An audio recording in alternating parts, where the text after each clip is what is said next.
Welcome to another episode of Sauce to Success podcast by your host, Tay Harrell.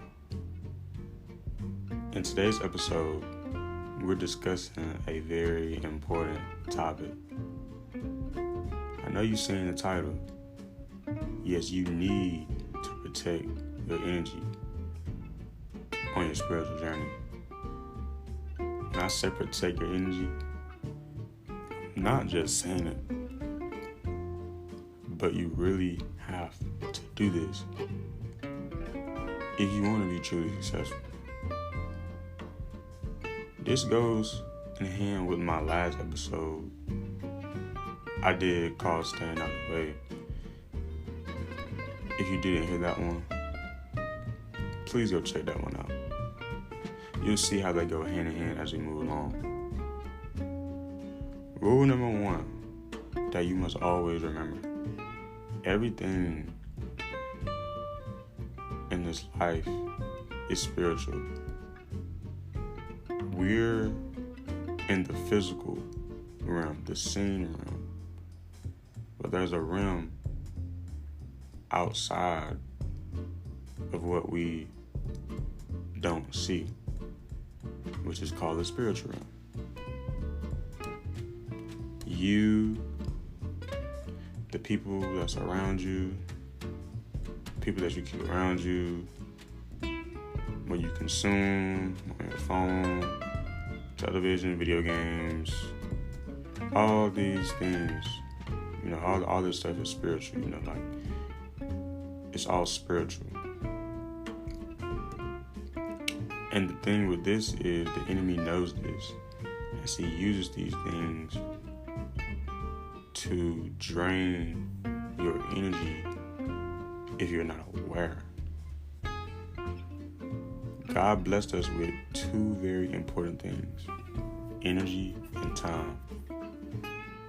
The devil knows this, and you can't get these two back, so you have to be aware of how you're using your energy and managing your time.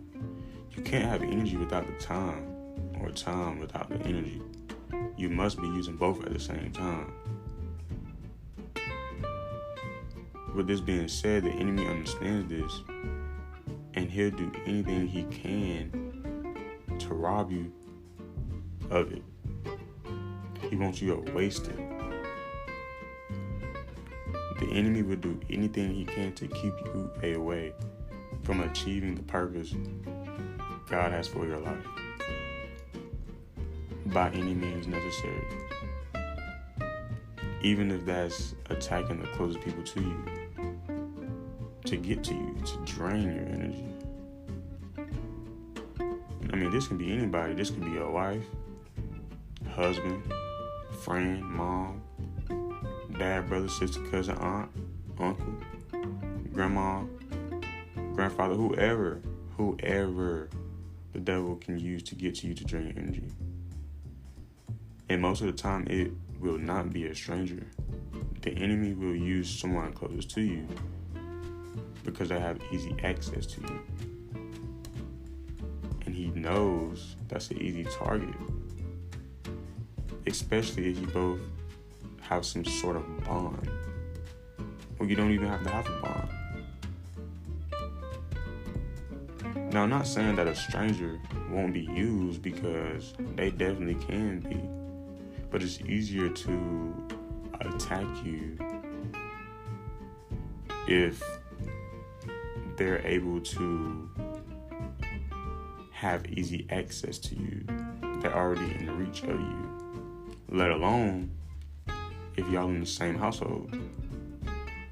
Jesus says in Matthew chapter 10 and verse 34, a man's enemies will be the members of his household. But I want to explain to you more on this. If you're getting attacked by your loved ones, just know that that isn't your loved ones. That's not your loved ones that's attacking you. The physical body, what you see on the outside. An example, Sally. If you got a cousin that you living with named Sally and y'all always fussing, y'all always fighting, she always picking fights with you. She always fussing at you, cursing at you for no reason at all. That's not your loved one that's fighting with you. That's not really Sally that's attacking you. And what I mean by this is we do not wrestle against flesh and blood. The outside, the flesh that you see, this earth suit, this is just an earth suit we got on. This is just flesh.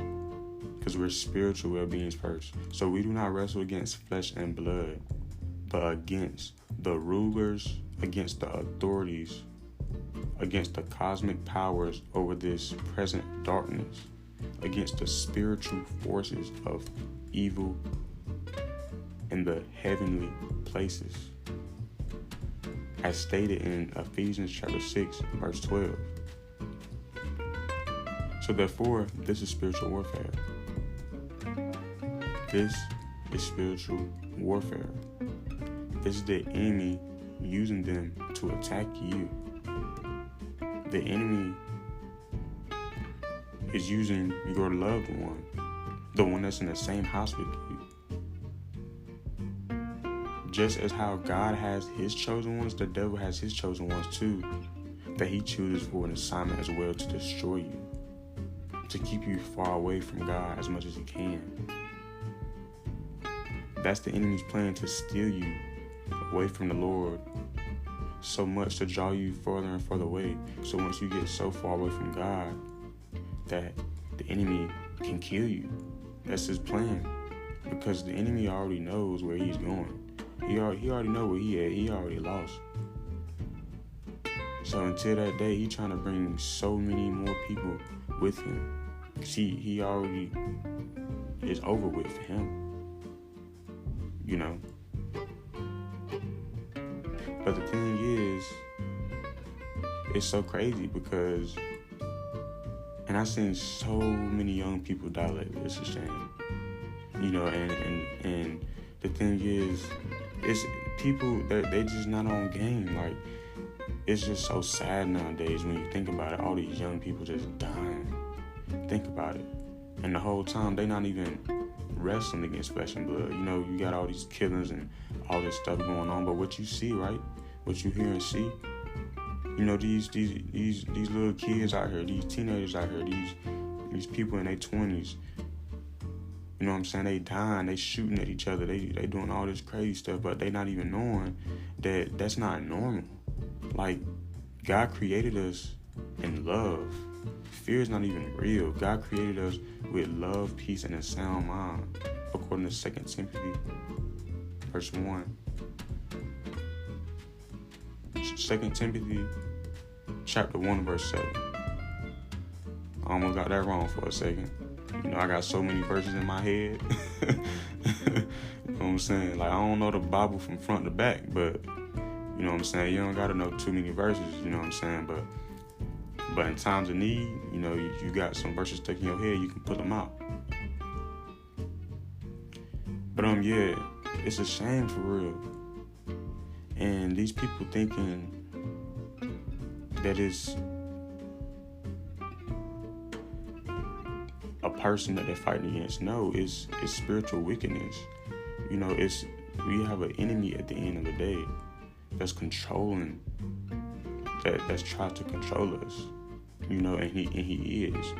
You know, the enemy controls us. You know, when we're not aware of his tactics. So these people not aware that they're being controlled. Because at the end of the day, we all have free will, but at the same time, our choices are being made for us at the same time. Our choices are being made for us at the same time. And you're not even knowing it. So yeah, it's spiritual warfare. The enemy, the devil, he's the one in the back controlling things. He's the one in the back working through people to make people mad and upset and kill each other. But no, we supposed to have love, bro. Like, we supposed to all love each other. Just imagine if more people was on Team Jesus, bro. It'd be less killings. People would be so happy. Life would just be different, like, for real. Because I promise you, the people that's with Team Jesus is having a whole different experience than the people that's serving Satan, you know, and not even consciously knowing it. And not even young people, it's people in general. It's just not right. But the thing is, you don't even have to fight these battles because it's spiritual warfare. So how do you fight these battles? You give it to God.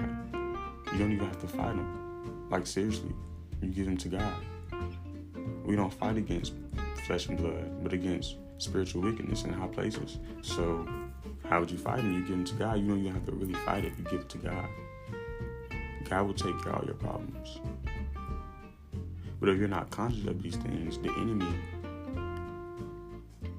will end up taking your energy, draining your energy away, because you're trying to fight something that isn't even your battle. All you have to do is just give it to God. Like, I don't even worry about people for real. Like, I understand it's spiritual warfare. Everything is spiritual warfare. I ain't worrying about no enemy. I ain't worrying about, like, no weapon formed against me shall prosper. Like, that's true. Like, for real. People just so stuck up nowadays, feeling entitled as if God owes us something. So we think we can just do anything we want. I mean, as I said, we do have free will. So at the end of the day, we can do what we want. But that's our choice. That's your choice. If you decide to do what you want. You know, we got consequences. You know, and you see the results. So when people decide to do what they want and keep on doing what they want, there's consequences. That's so. I think what it is people. This is my opinion right here. Off of what I've been seeing, you know, I think people just think serving God is lame or scared what people think about them. Like, are you tripping? Are you really tripping? Serving Satan is lame. Satan is a lame. Why would I want to serve him? I know you don't. Like, people be tripping out here. I am grateful. I'm gonna always praise the Most High on Front Street. No cap. I know I got the enemy mad right now because I'm doing the exact thing he was trying to keep me away from. But he didn't know I was up next. Yeah, he didn't know I was up next. He didn't know I was coming to save souls. Yeah, I'm saving your soul right now. Yeah, that's right. I'm winning souls over here. That's the goal, to save your soul. So yeah. So let's go back to the spiritual warfare part of the enemy using people to attack you, to drain your energy, because you know me, I get carried away real fast and I start talking on a whole other subject and we'll start having a conversation because you know how I get, man. I be high in the spirit for real, man. Like, you know, the spirit just lead me somewhere and I go down somewhere else. So yeah, let me say this to touch back up on when the enemy uses people.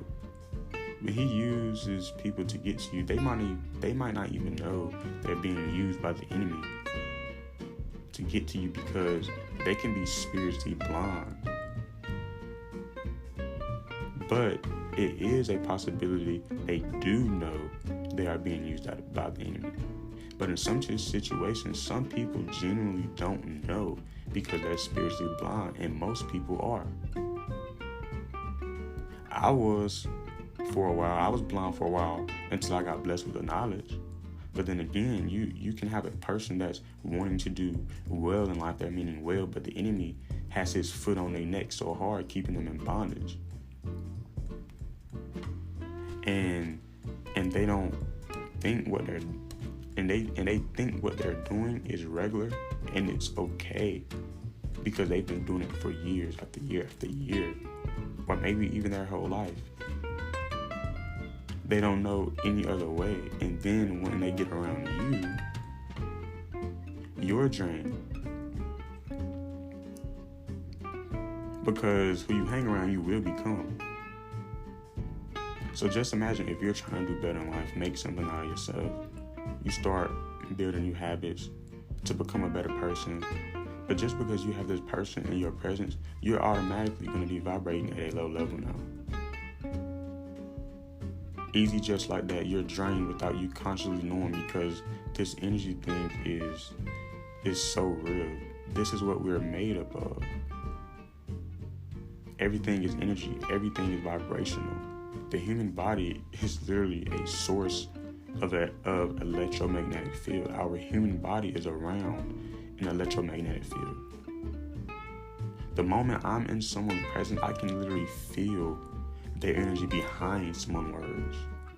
When someone talks, I feel the energy when a word comes out their mouth. I can feel the emotion behind them. It's a spiritual gift. I'm blessed with it, but most of the time, someone doesn't even have to say anything. I feel it as soon as I walk in the room. I can sense evilness when I walk in the room. I can feel it when someone is just standing by me. Not even standing by me. It's very strong. Long story short, the moral of the story is I'm wanting you to understand the goal of the enemy is to drain your energy from people, environment, social media, anything you're consuming, anything that's not pouring back into you spiritually, so you won't get closer to God. You must protect your energy. Be careful of who you let into your energy, your presence, because your energy is a big part of you. Your body is literally made up of units of energy that God blessed you with, which you must be careful, because if you give away units to the wrong people, environments, or things, you'll be drained. You won't have nothing left in your cup. How can you let your cup overflow if it's getting drained? Imagine having a styrofoam cup pouring juice in it, right? And it has a hole in the bottom. So whenever you start pouring, you're not getting filled up any, because it's a hole poked in the cup. That's the same thing with your energy. So as I said before, be careful, because the enemy knows this very well. With this being said, don't be so quick to bring someone in your personal space. Don't be so quick to bring someone into your own energy, your house, your car, or whatever it is, because your space is your space. You never know what someone has going on in their personal life, no matter who it is. Let me say it again, no matter who it is. If you don't want to, say no. Set boundaries. Boundaries, we have to set boundaries. Boundaries are very important. Boundaries keep you safe and the people around you safe. Because if you don't, you'll be ending up dealing with energy you never intended to put up with.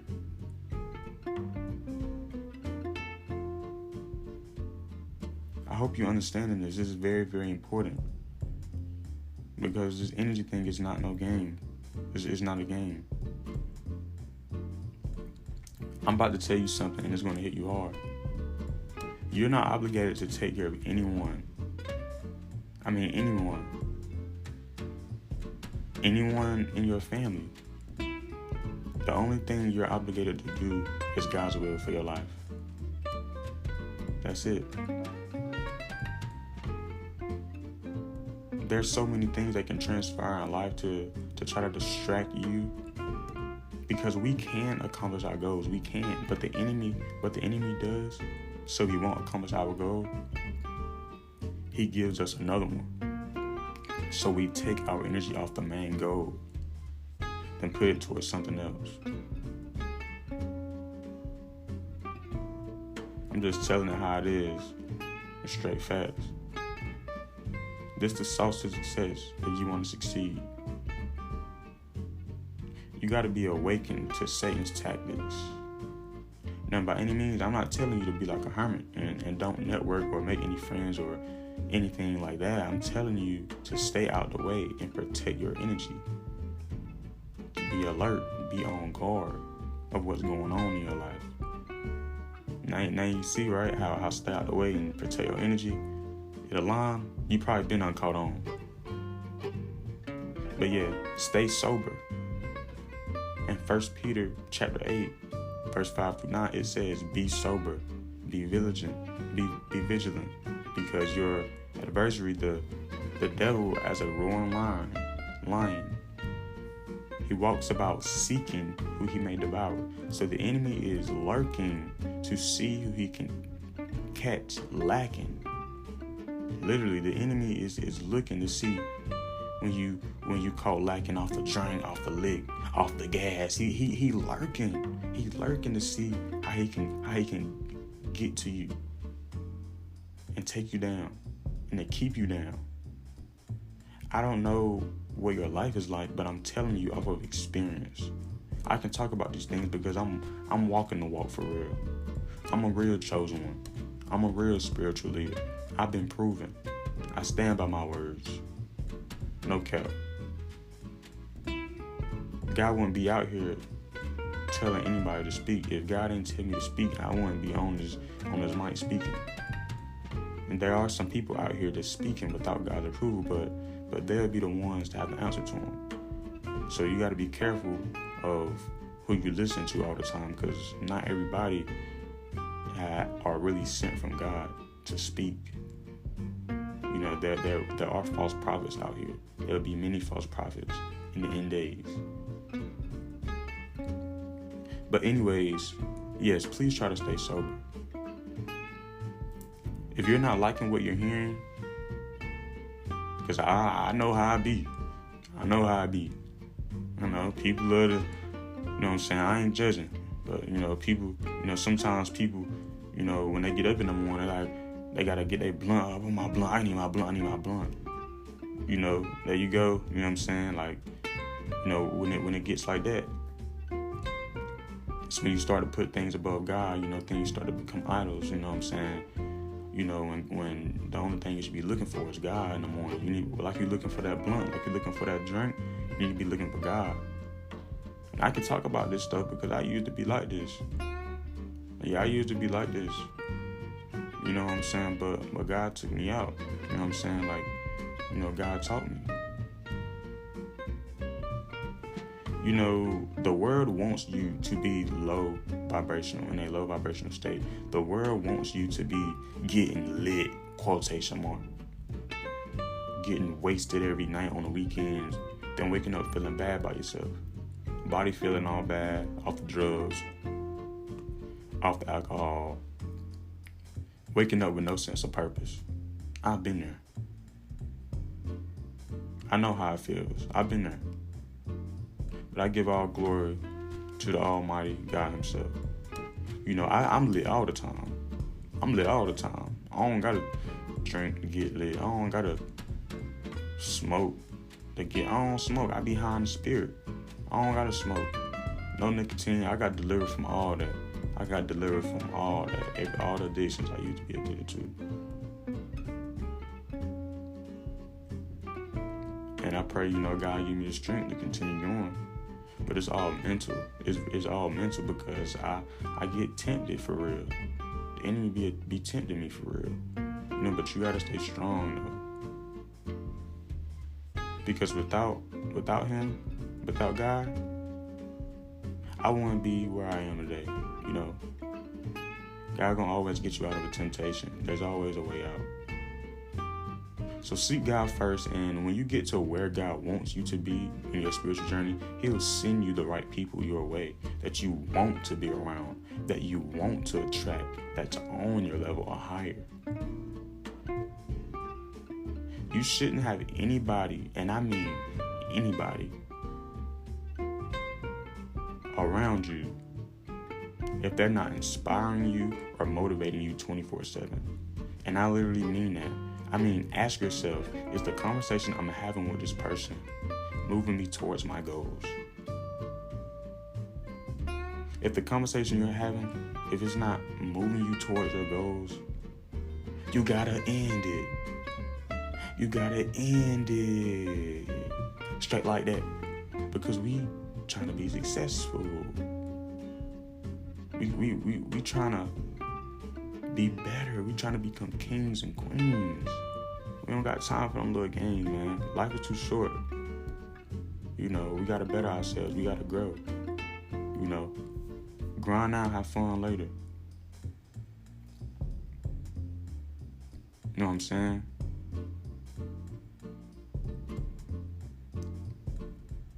So this is the end of today's episode. Until next episode, stay motivated. Keep going. Keep doing whatever it is, guys, you're doing. Stay blessed. Stay prayed up. And remember, having fun isn't the world's way of having fun. I just had to throw that out there real quick. Till next time, I love you.